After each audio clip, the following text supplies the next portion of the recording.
இந்த 2 விதிகள் கண்டிப்பா தெரிந்து கொள்ளணும். ஒரு காந்தத்துல ஏன் 2 துருவங்கள் இருக்குது? காந்தத்தை பாதியாக வெட்டினா ஒரே ஒரு துருவம் நம்மளுக்கு கிடைக்குமா? மின்னோட்டம் செல்லும் போது கம்பியை சுத்தி காந்தப்புலன் உருவாகும் அப்படின்றது நம்மளுக்கு தெரியுமா? அது மட்டும் கிடையாது. மின்விசிறி, தொலைக்காட்சி, செல்போன், கணினி போன்ற மின்சார சாதனங்களும் சரி, மின்சார வாகனத்திலும் மின்னியல்ல காந்தவியலோட பங்கும் இருக்குது. வலது கை பெருவிரல் விதி அப்படிங்கிறது எதை கண்டறியறதுக்காக நமக்கு பயன்படுது? மோட்டருக்கும் ஜெனரேட்டருக்கும் உள்ள டிஃபரன்ஸ் என்ன? இந்த மாதிரி டைரக்ட் கொஸ்டின்ஸ் வரலாம், இல்ல ஸ்டேட்மெண்ட் டைப் கொஸ்டின்ஸ் வரலாம். எப்படி கொஸ்டின் கேட்டாலும் நாம ஆன்சர் பண்ண தெரிஞ்சிருக்கணும். இந்த வீடியோல பார்த்தோம் அப்படின்னா மின்னியல் பத்தியும் காந்தவியலை பத்தியும் முக்கியமான 50+ அதாவது நிறைய கொஸ்டின்ஸ் ஆட் பண்ணிருக்கிறேன். கொஸ்டினே 50 கொஸ்டின்ஸ் இருக்கு. அது போக முக்கியமான ஃபேக்ட்களையும் ஆட் பண்ணிருக்கேன். ஓகேங்களா? டிஎன்பிஎஸ்சி எக்ஸாமுக்கு நம்ம ப்ரிப்பேர் ஆக போறோம். குரூப் 2 நோக்கி நாம போறதுனால இந்த வீடியோவை பார்க்கும்போது கண்டிப்பா உங்களுக்கு யூஸ்ஃபுல்லா இருக்கும். வீடியோ ஃபுல்லா பாருங்க, ஸ்கிப் பண்ணிடாதீங்க. முதல்ல நம்ம என்ன பார்க்க போறோம் அப்படின்னா மின்னியலை பார்க்க போறோம். மின்னியலுக்கு அப்புறம் காந்தவியலை பார்க்க போறோம். காந்தவியலுக்கு அப்புறம் கொஸ்டின் ஆன்சர் டைப்ல ஒரு 50 கொஸ்டின்ஸ் பார்க்க போறோம். ஓகேங்களா? வாங்க வீடியோக்குள்ள போலாம். மின்னியல் என்றால் என்ன அப்படின்னா மின்னோட்டங்களின் இயக்கம் பற்றி அவற்றின் விளைவுகளை பற்றி படிக்கும் இயற்பியலோட ஒரு பிரிவு தான் என்ன அப்படின்னா மின்னியல். மின்னோட்டங்களோட இயக்கம் அதனோட விளைவுகளை பற்றிய படிப்பு தான் மின்னியல் அப்படின்னு சொல்லப்படும். மின்னோட்டம் அப்படின்னாவே 2 வகைப்படும். ஒண்ணு நேர் மின்னோட்டம், மற்றொன்று எதிர் மின்னோட்டம். பாசிட்டிவ் சார்ஜ், நெகட்டிவ் சார்ஜ் அப்படின்ட்டு 2 டைப்ல இருக்குது. மின்னோட்டம் பொருளோட அடிப்படை மின் பண்பு, அதத்தான் மின்னோட்டம் அப்படின்னு சொல்றாங்க. பொருளோட சார்ஜோட அலகு சி. மின்னோட்டம் 2 வகைப்படும், நேர் மின்னோட்டம், எதிர் மின்னோட்டம். ஒரே வகையான மின்னோட்டங்கள் ஒன்றை ஒன்று விளக்கும். வெவ்வேறு வகையான மின்னோட்டங்கள் தான் இருக்கும். ஒரே மாதிரி பிளஸ் இருந்துச்சு 2 மின்னோட்டமே அப்படின்னா அதை விளக்கும், ஏத்துக்காது. அதுவே ஒரு மின்னோட்டம் பிளஸ்லயும் இன்னொன்னு மைனஸ்லயும் இருந்துச்சுன்னா ரெண்டும் ஜாயிண்ட் ஆயிக்கும். ஓகேங்களா? மின்னோட்டம் அப்படிங்கிறது கரண்ட் அப்படின்னு சொல்லுவோம். மின்னோட்டம் பாயும் விதத்தை தான் என்னன்னு சொல்றாரு மின்னோட்டம். மின்னோட்டம் அப்படிங்கிறது கரண்ட் அப்படிங்கிறது நம்ம என்னன்னா மின்சாரம் பாய்ந்து அந்த ஒயர் மூலமா நம்மளுக்கு வர்றதுதான் என்னன்னு சொல்லணும் கரண்ட் அப்படின்னு சொல்லுவோம். கரண்ட்டை எஸ்ஐ அலகு என்ன அப்படின்னா ஆம்பியர். Current அளக்கிறது ampere. மின்னழுத்த வேறுபாடு பொட்டன்சியல் டிஃபரன்ஸ் அப்படிங்கிறது வோல்ட் அப்படிங்கிற அலகால அளக்கப்படுகிறது. மின்தடை ரெசிடென்சிஸ் அப்படின்னா மின்னோட்டத்தோட பாய்வை எதிர்க்கும் ஒரு பண்பு அப்படின்னு சொல்றாங்க. பாய்வு அதிகமா வருது அப்படின்னா அதை எதிர்க்கிறதுக்கான தன்மையை தான் ரெசிடென்சி அப்படிங்கிறோம். அதனோட அலகு என்னன்னு சொல்றாங்க ஓம் அப்படின்னு. ஓம் விதி V equal to IR. V equal to IR தான் ஓம் விதி. மின்தடை அதிகரித்தால் மின்னோட்டம் அப்படிங்கிறது குறையும். மின்தடை அதிகரிக்க மின்னோட்டம் அப்படிங்கிறது குறையும். மின்னழுத்தம் மாறாமல் இருந்தா தான் மின் ஓட்டம் குறையும். சப்போஸ் மின்னழுத்தம் மாறுச்சு அப்படின்னா மின்னோட்டம் குறையும் சொல்ல முடியாது, அதிகமாகவும் இருக்கும் அப்படிங்கிறது.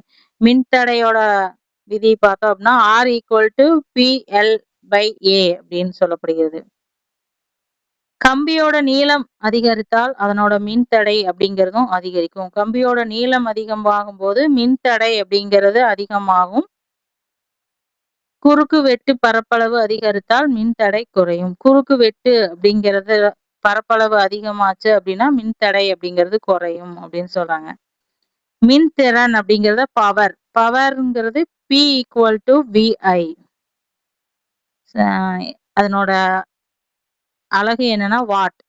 பவரோட ஸ்டாண்டர்டு SI அலகு என்ன அப்படின்னு பார்த்தோம்னா வாட் அப்படின்னு சொல்லப்படுகிறது. மின் ஆற்றலோட வணிக அலகு கிலோவாட் அப்படின்னு சொல்லுவாங்க. கிலோவாட் பர் மணி அப்படிங்கறதா மின்னோற்றலோட வணிக அலகு.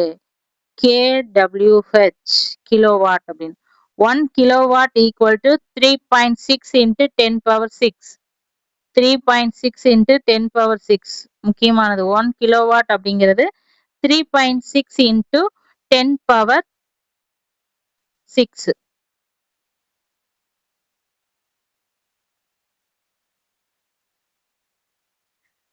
மின்சாரத்தை நன்கு கடத்தும் பொருட்களுக்கு எடுத்துக்காட்டு என்ன அப்படின்னா, மின்சாரத்தை கடத்தும் பொருட்கள்.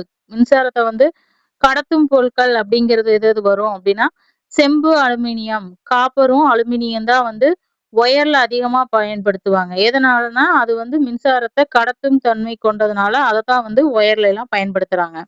மின்சாரத்தை கடத்தாத பொருட்கள் அப்படிங்கும்போது, கடத்தாதது எது அப்படின்னு பார்த்தோம்னா ரப்பரு, கண்ணாடி. ரப்பர், கண்ணாடி இது ரெண்டும் தான் கடத்தாது அப்படின்னு சொல்லப்படுகிறது. ஓகேங்களா.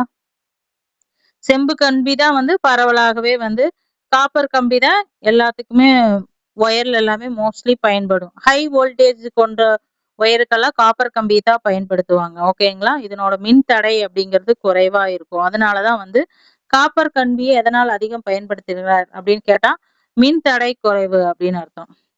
தொடர் இணைப்பில் சீரியஸ் அப்படின்னா இப்ப லைட் அடுத்தடுத்து அப்படியே கனெக்ட் பண்ணி கொண்டு போறதுதான் என்ன அப்படின்னா தொடர் இணைப்பு. ஒரே ஒயர்ல இங்க ஒரு லைட் இருக்கும், இங்க ஒரு லைட் இருக்கும், இங்க ஒரு லைட் அப்படின்னா அப்படி அடுத்தடுத்து கொண்டு போறதுதான் என்ன அப்படின்னா தொடர் இணைப்பு அப்படிங்கிறது. அதுல அனைத்து உறுப்புகளுமே ஒரே மின்னோட்டம் பாயும். இந்த ஒயர்ல எல்லாம் ஒரே மின்னோட்டம் பாயும். ஓகேங்களா. அடுத்தது இணை இணைப்பு பேரல் லைன்.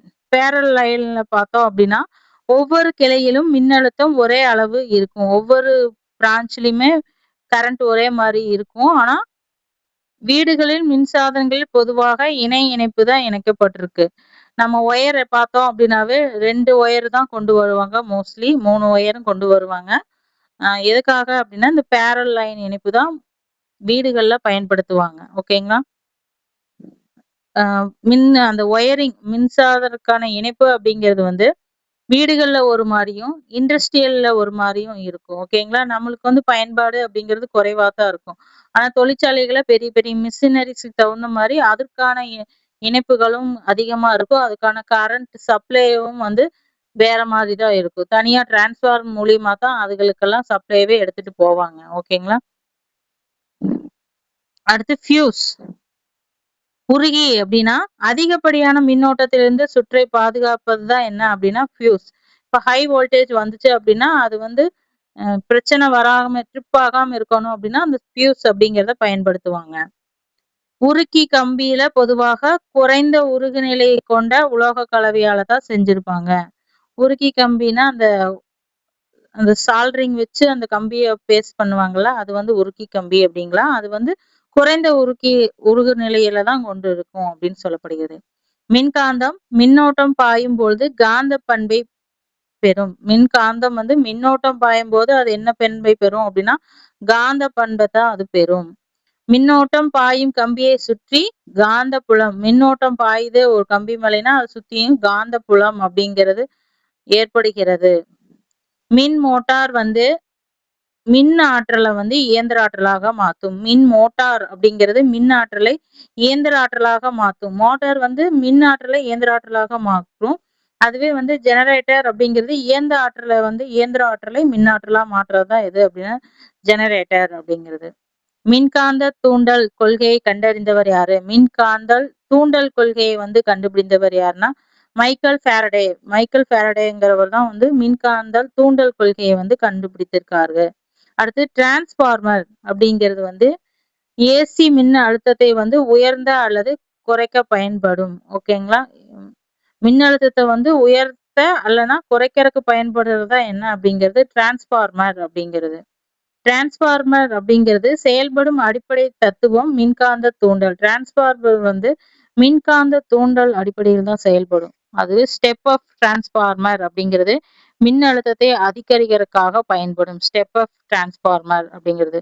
ஸ்டெப் டவுன்னா மின்னழுத்தத்தை குறைக்கிறதுக்கு, ஸ்டெப் அப்னா மின்னழுத்தத்தை அதிகரிக்க, ஸ்டெப் டவுன்னா மின்னழுத்தத்தை குறைக்கிறதுக்கு. மின்னோட்டம் ஒரே திசையில தான் பாயும். டிசில வந்து மின்னோட்டம் ஒரே திசையில பாயும். ஏசியில வந்து மின்னோட்டத்தின் திசை காலத்திற்கேற்ப மாறப்படும். வீடுகளில் வழங்கப்படும் மின்சாரம் பொதுவாக ஏசியா தான் இருக்கும். வீடுகள்ல வழங்கப்படும் மின்சாரம் வந்து ஏசி வகையை சார்ந்ததா இருக்கும். அதுவே இண்டஸ்ட்ரியல்னா டிசி வகையை சார்ந்ததா இருக்கும். அடுத்து பார்த்தோம் அப்படின்னா காந்தம். காந்தம் அப்படிங்கும்போது என்னன்னு சொல்லுவோம்? அந்த ஈர்க்கக்கூடியது, இரும்புகளில ஈர்க்கக்கூடிய ஒரு காந்தம் அப்படிங்கிறதே வந்து ஒரு ஈர்ப்பு விசையை குறிக்கக்கூடியதான் என்னன்னு சொல்லுவாங்க? காந்தம் அப்படிம்பாங்க. இரும்பு, நிக்கல், கோபால்ட் போன்ற பொருட்களை வந்து ஈர்க்கும் தன்மை கொண்டதுதான் வந்து காந்தம், மேக்னெட்டிக் அப்படிம்போம். காந்தத்திற்கு 2 துருவங்கள் இருக்கு. ஒண்ணு வட துருவம், இன்னொன்னு தென் துருவம். அதுவே வந்து மின்னியல்ல 2 வகை இருக்கு. ஒண்ணு வந்து பாசிட்டிவ் சார்ஜ், இன்னொன்னு நெகட்டிவ் சார்ஜ்ன்னு. அதே மாதிரி காந்தத்துல 2 துருவங்கள் இருக்கு. வட துருவம், தென் துருவம் அப்படின்னு. ஒரே துருவங்கள் வந்து விலகும். காந்தமும் பார்த்தோம் அப்படின்னா காந்தம் இப்படி இருக்குன்னு வைங்க. இது நார்த், இப்படி சவுத் அப்படின்னா இன்னொரு காந்தம் இப்படி இருக்கு. அதுவும் வந்து இந்த இடத்துல நார்த் சவுத்னா ரெண்டும் வந்து சேராது. ஓகேங்களா? ரெண்டும் ஏத்துக்காது. North south ஏத்துக்காது. இங்க நார்த், இங்க சவுத்துனா இந்த இடத்துல நார்த்து சவுத்து அப்படின்னு இருந்தா தான் 2 காந்தங்களும் சேரும்.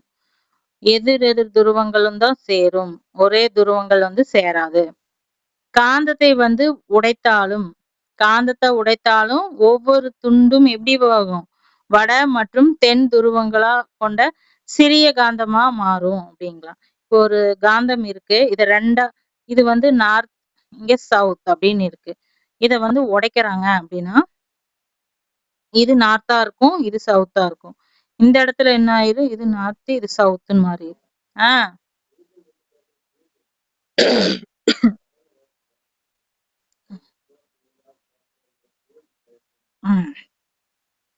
காந்தத்தை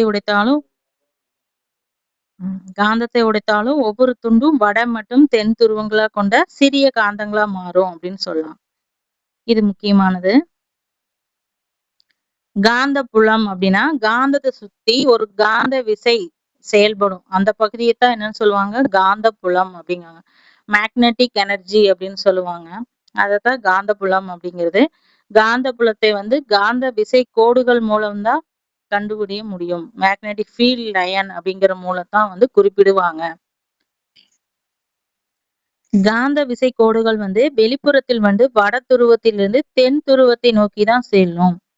வட துருவத்திலிருந்து, இப்ப வட துருவம்னா நார்த்ல இருந்து சவுத் நோக்கி செல்லும். காந்த புலம் அப்படின்னாவே ஃபர்ஸ்ட் நார்த்ல இருந்து சவுத் நோக்கி செல்ற மாதிரிதான் இருக்கும். காந்தத்தின் உள்ளே அவை தென் துருவத்தில் இருந்து, காந்தத்துக்கு வெளியே வந்து நார்த் டு சவுத் அப்படின்னா, அதுவே காந்தத்துக்கு உள்ள எப்படி இருக்கும்னா தென் துருவத்திலிருந்து வட துருவத்தை நோக்கி, இப்ப சவுத்ல இருந்து நார்த்துக்கு போற மாதிரி இருக்கும். காந்த விசை கோடுகள் அப்படிங்கிறது ஒன்றை ஒன்று வெற்றி கொள்ளாது. காந்த விசை கோடுகள் ஒன்னை ஒன்னும் வெற்றி கொள்ளாது. விசைக்கோடுகள் நெருக்கமாக இருக்கும் இடத்தில்தான் காந்த புலன் அப்படிங்கிறது வலிமையாகிறது. இப்போ இப்படித்தான் போகும் காந்த கோடுகள் அப்படிங்கிறது ஒன்னொன்று. அப்படி வந்து கிராஸா 1, 2 வெட்டிக்காது. அதுவே இன்னொரு இடத்துல இப்படி போகும் கோடு. அதாவது north to south, south to north இப்படித்தான் போகுமோ ஒழிஞ்சு ஒண்ணு கிராஸா வெட்டிக்காது. ஓகேங்களா? எங்கெல்லாம் வந்து கோடுகள் வந்து நெருக்கமா இருக்கோ அந்த இடத்துல காந்த புலன் அப்படிங்கிறது வலிமையானதா இருக்கும். காந்த புலனோட தூண்டல் அப்படிங்கறது பி அப்படிங்கறத சொல்லுவாங்க. அது வந்து மேக்னெட்டிக் எனர்ஜியோட SI அலகு என்னன்னு சொல்லுவாங்க? டெஸ்லான்னு சொல்லுவாங்க. மேக்னெட்டிக் எனர்ஜியோட SI அலகு டெஸ்லா. இன்னொரு என்ன அப்படின்னு சொல்லுவாங்க? 1 டெஸ்லா ஈக்குவல் டு 10,000 கஸ் அப்படின்னு சொல்றாங்க. 1 டெஸ்லா ஈக்குவல் டு 10,000 கஸ். ஜெனரேட்டர் வந்து இயந்திர ஆற்றலை மின் ஆற்றலாக மாற்றும். அது செயல்படும் தத்துவம் எதுனா மின்காந்த தூண்டல் தத்துவ அடிப்படையில செயல்படும். பார்த்துட்டோம். காந்தவியலை பத்தி முக்கியமான ஃபேக்ட் எல்லாமே பார்த்துட்டோம். அடுத்து பார்த்தோம் அப்படின்னா முக்கியமான 2 விதிகள். இந்த 2 விதிகளும் முக்கியமான விதிகள். ஓகேங்களா? இது வந்து சயின்ஸ்லயும் கொஸ்டின் கேட்கக்கூடியது. இந்த டாபிக் கீழேயுமே இந்த 2 விதிகள் வந்து முக்கியமான விதிகள். அதை மட்டும் தெரிஞ்சு வச்சுக்கலாம். ஓம் விதி. ஓம் விதி அப்படிங்கிறது வெப்பநிலை மற்றும் பிற இயல்பியல் நிலைகளை மாறாமல் இருக்கும் பொழுது கடத்தியின் வழியாக செல்லும் மின்னோட்டம் அதன் முனைகளுக்கிடையே மின்னழுத்த வேறுபாட்டிற்கு நேர் விகிதத்தில் இருக்கும். இப்போ மின்னோட்டம் போகுதுல ஒயர் வழியா போகுது அப்படின்னா அதன் முனைகளுக்கு இடையே உள்ள மின்னழுத்த வேறுபாட்டிற்கு நேர் விகிதத்துல பிரஸ்ல இருக்கும் அப்படிங்கிறாங்க. V equal to IR. இதுல V அப்படின்னா மின் அழுத்தம், ஐனா மின்னோட்டம், R அப்படிங்கிறது மின்தடை. ஓம் விதி அப்படிங்கிறது V ஈக்குவல் டு IR. மின்னழுத்த வேறுபாடு வந்து நேர் விகிதத்துல இருக்கும் இரண்டு முனைகளுக்கு இடையே அப்படின்னு சொல்றாங்க. அடுத்து என்ன அப்படின்னா வலது கை பெருவிரல் விதி. மின்னோட்டம் செல்லும் நேரான கம்பியை சுற்றி உருவாகும் காந்த புலத்தின் திசையை கண்டறிவதற்கு தான் இந்த வலது கை பெருவிரல் விதி அப்படிங்கிறது யூஸ் ஆகுது. ஓகேங்களா? மின்னோட்டம் செல்லும் போது நேரான கம்பியை சுற்றி உருவாகும் காந்த புலத்தின் திசையை கண்டறியறதுக்கு பயன்படுறது இந்த விதி. ரைட் ஹேண்ட் தம்ப் ரூல் அப்படிம்பாங்க. ரைட் ஹேண்ட் தம்ப் ரூல் அப்படின்னு சொல்லுவாங்க. வலது கையில் பெருவிரல் மின்னோட்டத்தின் திசையை காட்டினால் மற்ற விரல்கள்லாம் சுருண்டு திசையை காட்டும். காந்த புலத்தின் திசையை, எதோட திசையனா காந்த புலத்தோட திசையை காட்டும். வலது கையில பெருவிரல் வந்து திசையை காட்டுச்சு அப்படின்னா மத்த விரல்கள் எல்லாமே சுருண்டு திசையை காட்டும் அப்படிங்கிறாங்க. இதுதான் வந்து என்னன்னா வலது கை பெருவிரல் விதி. கான்செப்ட் எல்லாம் பார்த்துட்டோம். அடுத்து வந்து கொஸ்டின் ஆன்சர் டைப்ல பார்க்கலாம்.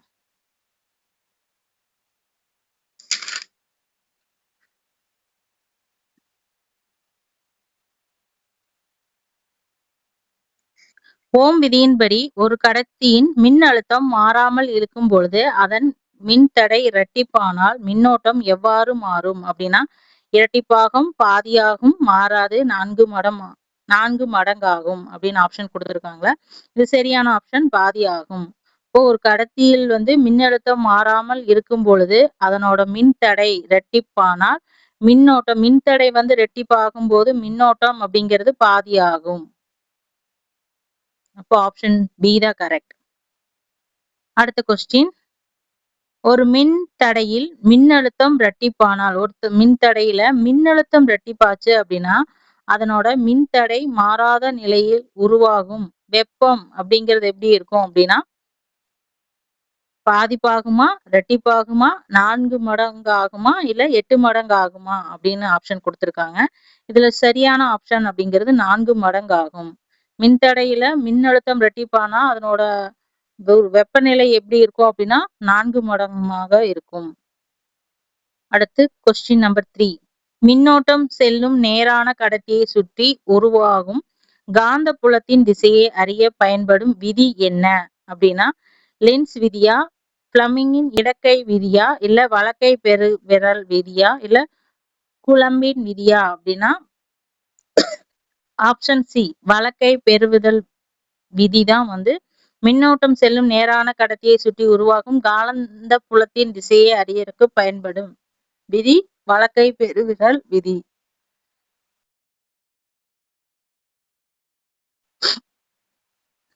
அடுத்தது, மின்னோட்டம் செல்லும் கம்பியை காந்த புலத்தில் வைக்கும் போது அதன் மீது செயல்படும் விசையின் திசையை அறிய எது பயன்படுகிறது அப்படின்னு பார்த்தோம்னா பிளமிங்கின் இடக்கை விதி வந்து பயன்படுகிறது. அடுத்தது, மின்காந்த தூண்டலில் உருவாகும் தூண்டப்பட்ட மின்னோட்டம் எதை எதிர்க்கும் வகையில் செயல்படும்? மின்காந்த தூண்டலில் உருவாகும் தூண்டப்பட்ட மின்னோட்டம் எதை எதிர்க்கும் வகையில் செயல்படும் அப்படின்னு பார்த்தோம்னா ஆப்ஷன் சி அதன் உருவாக்கத்திற்கு காரணமான மாற்றத்தை எதிர்க்கறதுக்கு தான் வந்து காந்த தூண்டலில் உருவாகும் மின்னோட்டம் அப்படிங்கிறது வந்து பயன்படும். ஒரு சுருளின் வழியாக செல்லும் காந்த பயம் மாறும் பொழுது உருவாகும் நிகழ்வு அப்படிங்கிறது என்னன்னு சொல்லப்படும் அப்படின்னா மின்காந்த தூண்டல். மின்காந்த தூண்டல் அப்படிங்கிறது வந்து காந்த பாயும் மாறும் பொழுது உருவாகும் நிகழ்வைத்தான் என்னன்னு சொல்றாங்க மின்காந்த தூண்டல் அப்படின்னு சொல்றாங்க. அடுத்தது, மின்மாற்றி டிரான்ஸ்பார்ம் அப்படிங்கிறது வந்து எந்த கொள்கையை அடிப்படையாக கொண்டது அப்படின்னு பார்த்தோம்னா மின்காந்த தூண்டல். டிரான்ஸ்பார்ம் அப்படிங்கிறது மின்காந்த தூண்டல் அப்படிங்கிற கொள்கையை அடிப்படையாக கொண்டது. ஸ்டெப் ஆஃப் டிரான்ஸ்பார்மில் கொடுத்திருக்கிறத பாருங்க. 2ஆம் நிலை சுருளில் சுற்றுகள் குறைவு, 2ஆம் நிலை சுருளில் சுற்றுகள் அதிகம், இரு சுருள்களில் சுற்றுகள் சமம், முதன்மை சுருளில் மின்னோட்டம் அதிகரிக்கும். இதுல ஆப்ஷன் பி தான் சரியானது. இரண்டாம் நிலை சுருளில் சுற்றுக்கள் அதிகமாக இருக்கும். ஸ்டெப் அப் டிரான்ஸ்பார்மில் இரண்டாம் நிலை சுருளின் சுற்றுக்கள் அதிகமாக இருக்கும். மின்மாற்றியில் மின்சார ஆற்றல் இழப்பை குறைக்க இரும்பு உள்ளகம் பொதுவாக லேமினேட் செய்யப்பட்டு மெல்லிய தகடுகளால் செய்யப்படும் அப்படின்னு சொல்றாங்க. மின்தேக்கி கெப்பாசிட்டர் முக்கிய பயன்பாடு. கெப்பாசிட்டர் வந்து எதுக்கு பயன்படுத்துறோம் அப்படின்னு பார்த்தோம்னா, மின் கட்டணத்தை சேமிக்கிறதுக்கு தான் கெப்பாசிட்டர் அப்படிங்கிறது பயன்படும். சில பேர்த்துக்கு கெப்பாசிட்டர் அப்படிங்கிறது வந்து வீடுகள்ல பயன்படாது. இப்போ மிஷினரிஸ் எல்லாம் இயங்குற பக்கம் சிறு குறு தொழிற்சிறுவனங்களையுமே கெப்பாசிட்டர் அப்படிங்கிறத பயன்படுத்துவாங்க. அடுத்தது மின்தேக்கியின் கொள்ளளவு எந்த அளவில் அளக்கப்படுகிறது? கெப்பாசிட்டரோட கொள்ளளவு எந்த அலகில் அளக்கப்படுகிறது அப்படின்னு பார்த்தோம்னா ஃபாரட் அப்படிங்கிற அளவுல அளக்கப்படுகிறது. ஒரு மின்தேக்கியில் தகடுகளுக்கிடையே மின்காப்பு பொருள் வைக்கப்பட்டால் அதன் கொள்ளளவு பொதுவாக கெப்பாசிட்டர்கள்ல மின்காப்பு டை எலக்ட்ரிக் அப்படிங்கிறத வச்சோம் அப்படின்னா அதனோட கொள்ளளவு எப்படி இருக்கும் அப்படின்னா அதிகரிக்கும். மின் உருகி ஃபியூஸ் வந்து எந்த வினைவின் அடிப்படையாக கொண்டது? ஃபியூஸ் வந்து எந்த விளைவை வந்து அடிப்படையாக கொண்டது அப்படின்னா வெப்ப விளைவு அப்படிங்கறத அடிப்படையாக கொண்டது. ஃபியூஸ் ஒயருக்கு ஏற்ற பண்பு என்ன? ஃபியூஸ் ஒயருக்கு ஏற்பட்ட பண்பு குறைந்த உருகுநிலை. ஃபியூஸ் ஒயருக்கு ஏற்ற பண்பு குறைந்த உருகுநிலை. வீட்டு மின் சுற்றுகளின் சாதனங்கள் பொதுவாக இணைக்கப்படுவது. வீட்டு மின் சுற்று சாதனங்கள் வந்து பொதுவா எப்படி இணைப்பாங்க அப்படின்னா இணை இணைப்பு பேரல் லைன்ல தான் வந்து வீட்டு மின் இணைப்புகளை இணைப்பாங்க. வீட்டு மின் சுற்றில் பேரல் கனெக்ஷன் பயன்படுத்துவதோட முக்கிய நன்மை என்ன அப்படின்னு பார்த்தோம்னா எல்லா சாதனங்களுக்கும் மின்னோட்டம் ஒன்றே. ஒவ்வொரு சாதனத்திற்கும் தேவையான மின்னழுத்தம் கிடைக்கும். மொத்த மின்தடை அதிகரிக்கும். மின்சார நுகர்வு 0 ஆகும். இதுக்கு சரியான ஆப்ஷன் பி தான். ஒவ்வொரு சாதனத்திற்கும் தேவையான மின்னழுத்தம் கிடைக்கிறது. அந்த ரீசனுக்காக தான் வீட்டுல வந்து நம்ம பேரல் லைன் கனெக்ஷன்ஸை வந்து பயன்படுத்துறோம். மின் ஆற்றலை இயந்திர ஆற்றலாக மாற்றும் சாதனம். மின் ஆற்றலை வந்து இயந்திர ஆற்றலா மாற்றுவது எது அப்படின்னு பார்த்தோம்னா எலக்ட்ரிக் மோட்டார் தான் வந்து மின் ஆற்றலை இயந்திர ஆற்றலாக மாற்றும். அதுவே வந்து ஜெனரேட்டர் அப்படிங்கிறது வந்து இயந்திர ஆற்றலை என்ன பண்ணும் மின் ஆற்றலாக மாற்றும். அப்போ ஆப்ஷன் ஏ தான் சரியான விடை. ஏசி ஜெனரேட்டர்ல வந்து ஸ்லிப் ரிங் பயன்படுத்துவதோட முக்கிய நோக்கம் என்ன அப்படின்னு பார்த்தோம்னா ஏசி வெளியீட்டை பெறுவதற்காக. டிசியில் ஸ்பிளிட் ரிங் குமுலேட்டர் அப்படிங்கிறதோட பணி என்ன? குமுலேட்டரோட பணி என்ன அப்படின்னு பார்த்தோம்னா பணி என்ன? ஏசியை வந்து டிசியாக மாற்றுறது. ஸ்பிளிட் ரிங் குமுலேட்டரோட பணி என்ன அப்படின்னு பார்த்தோம்னா ஏசியை வந்து டிசியா மாற்றுறது அதனோட பணி. காந்த பயத்தோட எஸ்ஐ அலகு என்ன அப்படின்னா வெப்பர். காந்த பயத்தோட எஸ்ஐ அலகு வெப்பர். காந்த பாய அடர்த்தியோட எஸ்ஐ அலகு என்ன அப்படின்னு பார்த்தோம்னா டெஸ்லா. அடர்த்தியோடது தான் டெஸ்லா. அதுவே வந்து வெறும் பாயத்தின் எஸ்ஐ அலகுனா வெப்பர் தான். ஒரு மின் தூண்டலின் முக்கிய பண்பு என்ன? மின் தூண்டலோட முக்கியமான பண்பு என்ன? மின் தூண்டலின் முக்கிய பண்பு என்ன அப்படின்னு பார்த்தோம்னா மின்னோட்டத்தின் மாற்றத்தை எதிர்க்கும். ஆப்ஷன் ஏ தான் சரியான விடை. மின்னோட்டத்தோட மாற்றத்தை எதிர்க்கிறது தான் மின் தூண்டலோட முக்கிய பண்பு. மின் தூண்டலோட எஸ்ஐ அலகு என்ன அப்படின்னா ஹென்றி தான் வந்து மின் தூண்டலின் எஸ்ஐ அலகு. மின் தூண்டலின் எஸ்ஐ அலகு ஹென்றி. மின்தடையின் மதிப்பு எந்த காரணியால் பாதிக்கப்படுகிறது? மின்தடையோட மதிப்பு எந்த காரணியால் பாதிக்கப்படும் அப்படின்னா நீளம், குறுக்கு வெட்டு பரப்பு, பொருளின் தன்மை மற்றும் வெப்பநிலை. மேற்கண்ட அனைத்தும் இந்த காரணங்களால் தான் மின் தடையோட மதிப்பு பாதிக்கப்படும். அடுத்தது ஒரு கம்பியின் நீளம் இரட்டிப்பாகவும் குறுக்கு வெட்டு பரப்பு மாறாமலும் இருந்துச்சு அப்படின்னா கம்பியோட நீளம்ங்கிறது அதிகமாகவும் அதனோட குறுக்கு வெட்டு பரப்பளவுகள் வந்து மாறாம இருந்துச்சு அப்படின்னா அதனோட மின்தடை எப்படி இருக்கும் அப்படின்னு பார்த்தோம்னா இரட்டிப்பாக இருக்கும். மின்தடை அப்படிங்கிறது இரட்டிப்பாக இருக்கும் குறுக்கு வெட்டு பரப்பளவு மாறாம இருக்கும் பொழுது. ஒரு கம்பியின் குறுக்கு வெட்டு பரப்பளவு இரட்டிப்பா இருந்துச்சு அப்படின்னா மற்ற காரணிகள்லாம் மாறாம இருந்துச்சு அப்படின்னா அதனோட மின்தடை அப்படிங்கிறது பாதிப்பு ஆகும். கிரஹாப்போட முதல் விதி எதை அடிப்படையாக கொண்டது? கிரஹாப்போட முதல் விதி வந்து எதனை அடிப்படையாக கொண்டது அப்படின்னா மின்னூட்ட நிலைத்தன்மையை தான் வந்து அடிப்படையாக கொண்டது கிரஹாப்போட முதல் விதி. மின் சுற்றில் ஷார்ட் சர்க்கியூட் ஏற்படுவது எதனால? பொதுவாக மின் சுற்றுல ஷார்ட் சர்க்கியூட் ஏற்படுவதற்கு காரணம் என்ன அப்படின்னு பார்த்தோம்னா மின்னோட்டம் மிக அதிகமாவதுதான் வந்து மின் சர்க்கியூட்ல வந்து பாதிப்பு ஏற்படுவதற்கு முதன்மை காரணமா இருக்கு. எர்த்திங்கோட முக்கிய நோக்கம் என்ன? எர்த்திங் அப்படிங்கிறது வந்து நம்ம ஒயர்ல வந்து 2 லைன் போதும், அதுல 3வது ஒரு ஒயர்லும் கொடுப்பாங்க. அது எதுக்காக அப்படின்னா எர்த்திங் தொட்டா ஒரு மிஷினை இல்ல டிவியோ ஏதோ வாஷிங் மிஷினோ போட்டா நம்மளுக்கு எர்த் அடிக்கக்கூடாது அப்படிங்கறதுக்காக இந்த எர்த்திங் அப்படிங்கறது போடுவாங்க. அதுல அதனோட முக்கியமான நோக்கம் என்ன அப்படின்னு பார்த்தோம்னா மின் கசிவு ஏற்பட்டால் மின்னோட்டத்தை பாதுகாப்பான பாதையில வந்து தரைக்கு செலுத்துறது. எல்லா ஒயர்லயுமே மின் கசிவு அப்படிங்கிறது வரத்தான் செய்யும். அது வந்து மனிதர்களுக்கு பாதுகாப்பு இல்லாம அதை கொண்டு போய் தரையில சேர்க்கறதுக்காகத்தான் இந்த எர்த்திங் அப்படிங்கிறது பயன்படுகிறது. அப்போ மின் கசிவை வந்து பாதுகாப்பதற்கு தான் எது அப்படின்னா இந்த எர்த்திங் அப்படிங்கிறது பயன்படுகிறது. ஒரு மின் சுற்றில மின்னழுத்தம் 220 வால்ட் மற்றும் மின்னோட்டம் வந்து 2A அப்படின்னு இருந்துச்சுன்னா மின்சாரம் சக்தி எவ்வளவு இருக்கும் அப்படின்னு பார்த்தா 440 வாட் அப்படின்னு சொல்லிடுறாங்க. 2A அப்படிங்கும்போது 220 இன்ட்டு 2 அப்போ 420 வோல்ட் தான் வந்து மின்சார சக்தியா இருக்கும். தூண்டப்பட்ட மின்னோட்டத்தின் திசையை எதிர்க்கும் விதி என்ன? தூண்டப்பட்ட மின்னோட்டத்தின் திசையை எதிர்க்கும் விதி கூலம் விதி தான் வந்து மின்னோட்டத்தோட திசையை எதிர்க்கும் விதி.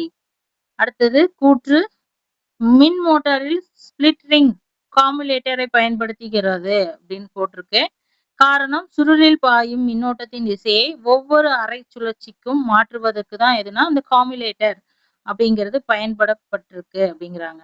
இதுல வந்து கூற்றும் சரி காரணமும் சரி.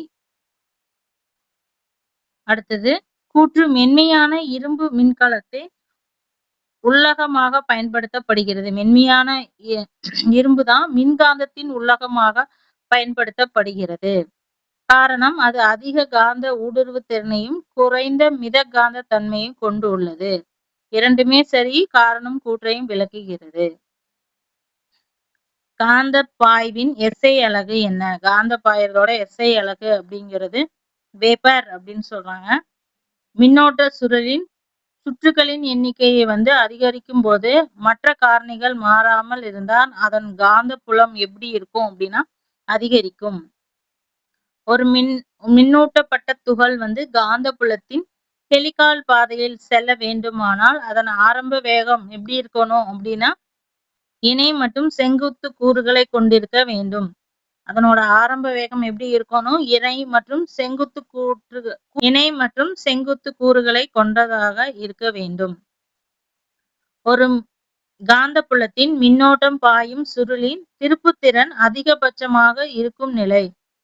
ஒரு காந்த புலத்தின் மின்னோட்டம் பாயும் சுருளின் திருப்புத்திறன் வந்து அதிகபட்சமாக இருக்கும் நிலை என்ன அப்படின்னு பார்த்தோம்னா சுருளின் தளம் காந்த புலத்திற்கு இணையாக இருக்கும் பொழுது, சுருளோட தளம் வந்து காந்த புலத்திற்கு இணையாக இருக்கும் பொழுதுதான் இருக்கும் அப்படிங்கிறாங்க. காந்த புல கோடுகள் வந்து குறித்து சரியான கூற்று எது அப்படிங்கிறாங்க. அவை ஒன்றை ஒன்று வெட்டும் அப்படின்னா தவறு. அவை எப்பொழுதும் திறந்த கோடுகளாக இருக்கும். அவை மூடிய தொடர்ச்சியான வளைவுகளாக அமையும். அவை வட துருவத்தில் தொடங்கி முடிவடையும் அப்படிங்கிறது தவறு. இதுவும் தவறு, இதுதான் சரி. அவை மூடிய தொடர்ச்சியான வளைவுகளாக அமையும். நார்த் டு சவுத் அப்படின்னு போகும், அப்புறம் சவுத் டு நார்த் அப்படின்னு உள்ள இருக்கும். பூமியின் காந்தப்புலத்தை பற்றி கீழ்கண்ட கூற்றுகளில் சரியானது எது அப்படின்னு இருக்காங்க. பூமி ஒரு காந்த இருமுனை போல நடந்து கொள்கிறது. காந்தத்துல இருமுனை போல பூமி நடந்து கொள்ளும் அப்படிங்கிறாங்க. பூமிக்கு காந்த புலம் இல்லை அப்படிங்கிறதே தவறு. காந்த வடதுருவமும் புவியியல் வடதுருவமும் ஒரே புள்ளியில் உள்ளன அப்படிங்கிறதும் தவறு. காந்த புலம் எல்லா இடங்களிலும் ஒரே வலிமையுடையதும் தவறு. ஓகேங்களா? அப்போ ஆப்ஷன் ஏ தான் சரி. பூமி ஒரு காந்த இருமுனை போல நடந்து கொள்கிறது. காந்த புலம் வந்து எல்லா இடங்களிலுமே ஒரே மாதிரி இருக்காது. மின்னலினால் பாதிக்கப்படும் நபர் கடுமையான மின்னதிர்ச்சியை உணர்வார். காரணம் மின்னல் அதிக மின்னழுத்தத்தை கொண்டு இருக்கும். அப்படின்னா இதுல வந்து சரி, கூற்று மற்றும் காரணம் இரண்டுமே சரி. கூற்று மற்றும் காரணத்தை விளக்குகிறது. ஒரு ஒரு ஆளை வந்து மின்னல் தாக்குச்சு அப்படின்னா அவர் வந்து கடுமையான மின் அதிர்ச்சியை உணர்வாங்க. மின்னல் தாக்கி இறந்தவங்க எல்லாமே இருக்காங்க. ஏன்னா மின்னல்ல அதிக மின்னழுத்தம் கொண்டிருக்கும் அப்படின்னு இரண்டுமே சரி, ஒன்றை ஒன்று விளக்குகிறது. மின்னலில் போது உயரமான மரத்தடியில் நிற்பது நல்லது அப்படின்னு போட்டிருக்கு. இது தவறு. அது உங்களை மின்னலுக்கான இலக்காக மாற்றும். சரி, ஓகேங்களா? அப்போ கூற்று தவறு, காரணம் சரி.